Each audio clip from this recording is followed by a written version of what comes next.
Are you thinking about becoming an entrepreneur but not quite sure what are all your options and which ones are the best for you? Well, I'm glad that you're here because today I'm sharing with you 8 different ways that you can step into entrepreneurship.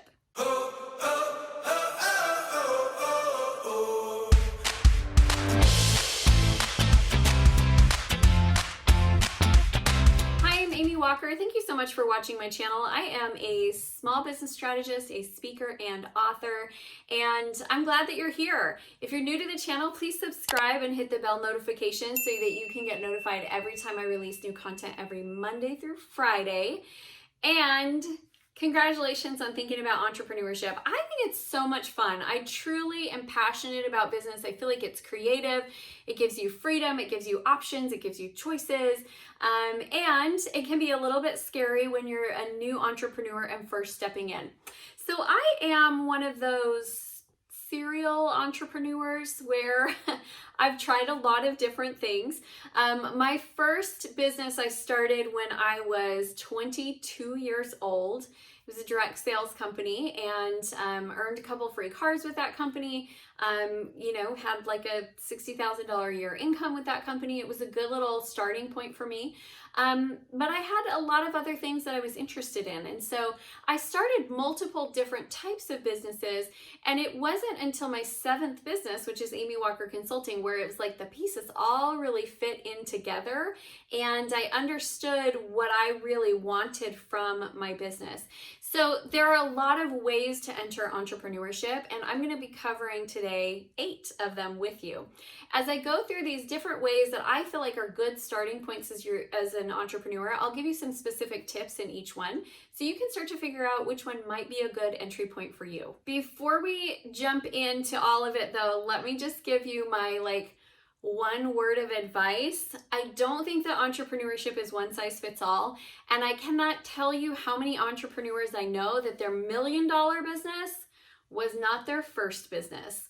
And it's okay to try things out and figure out what really works for you. It's not a failure to try things out. It's kind of like when I go clothes shopping and I try a bunch of things on to find that amazing outfit that I love and looks great on me. I'm not going to feel like the rest of them were failures.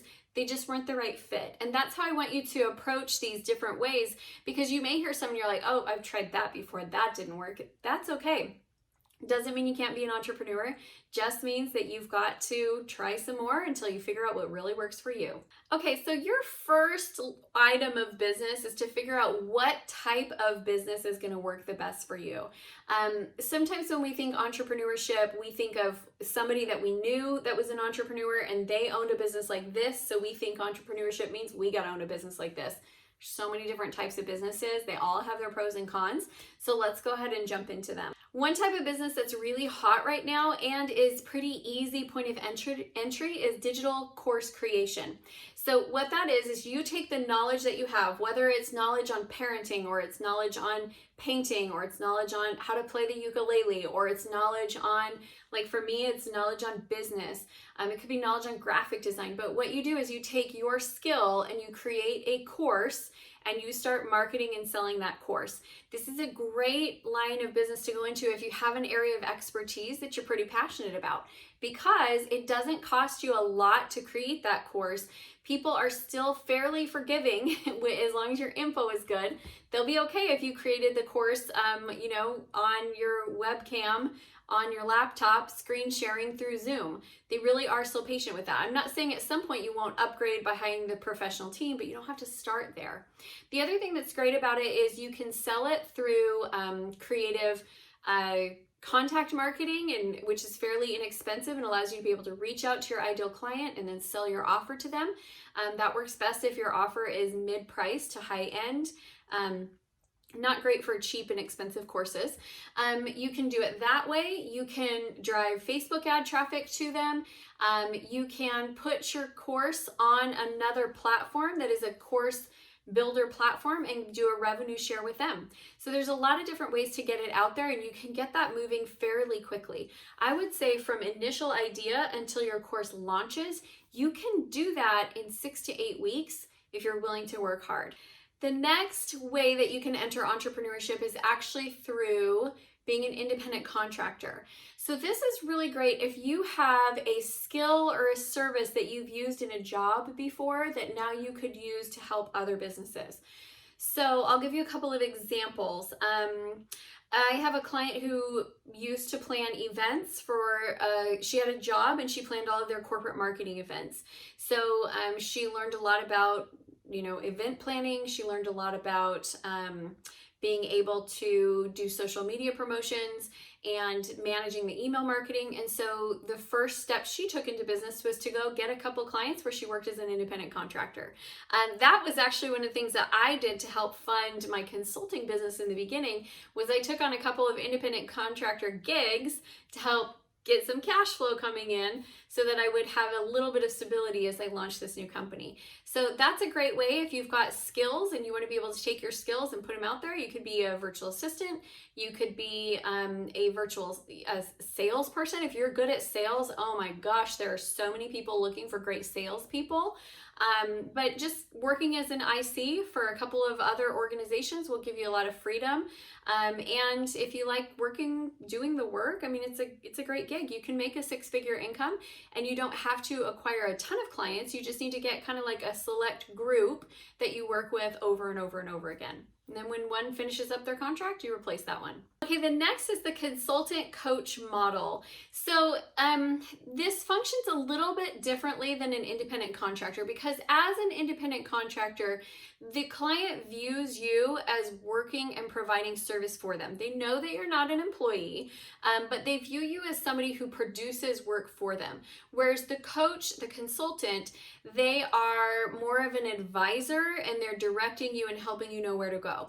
Now, there are a lot of different types of consultants and coaches out there. It could be financial, it could be fitness, it could be nutrition, it could be business, it could be life coaching, it could be relationship coaching, parenting coaching.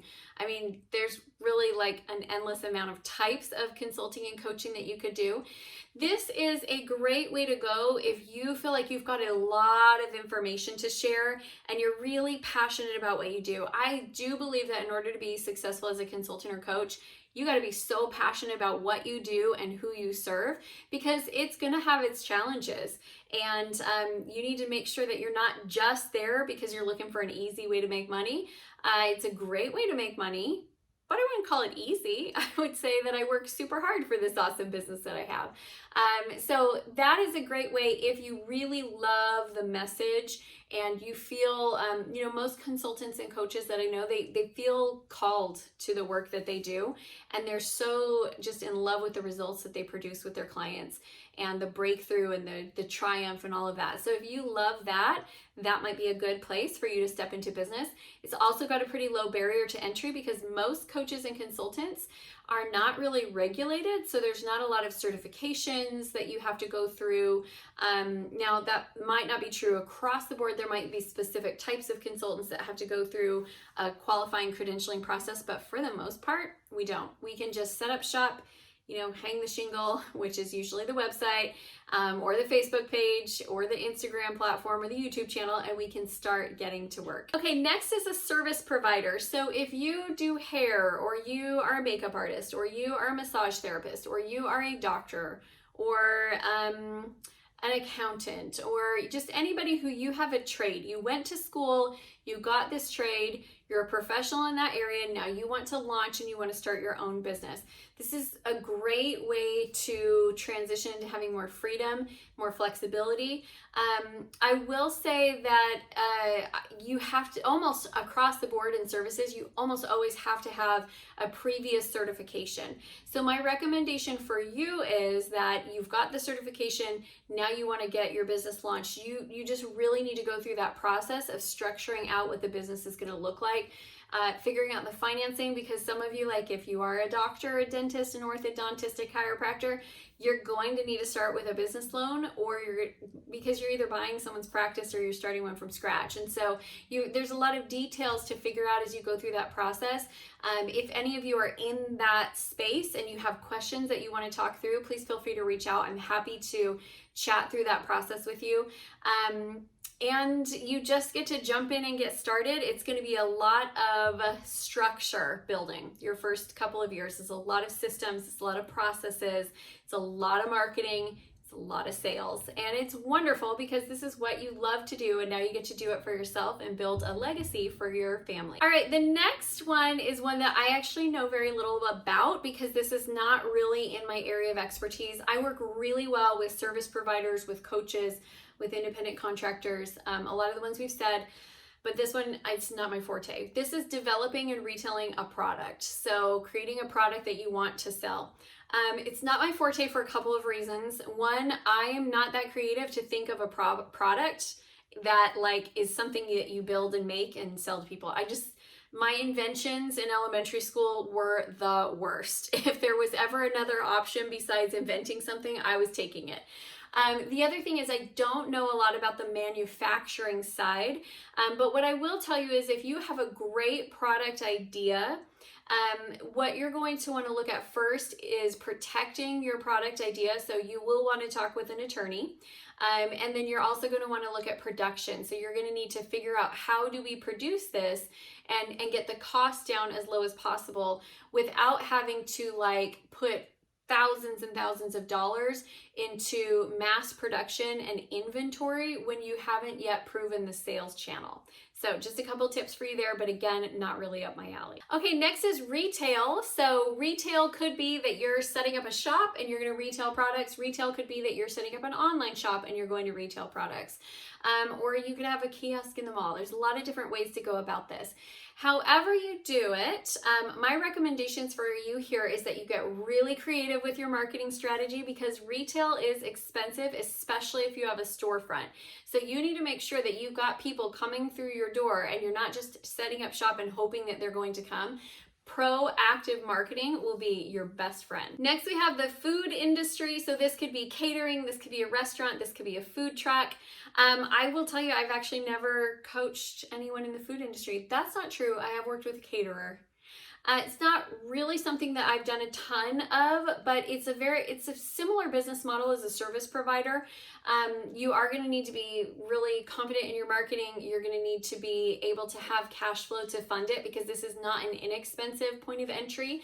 You're going to need supplies, location, commercial kitchen, all of those different things. And so if you're looking at going into the food industry, you're also going to be wanting to look into how are we going to finance this and how do we get those funds together. If you find a good bank, if you're not ready to qualify now, they will continue to work with you and help you get ready to qualify.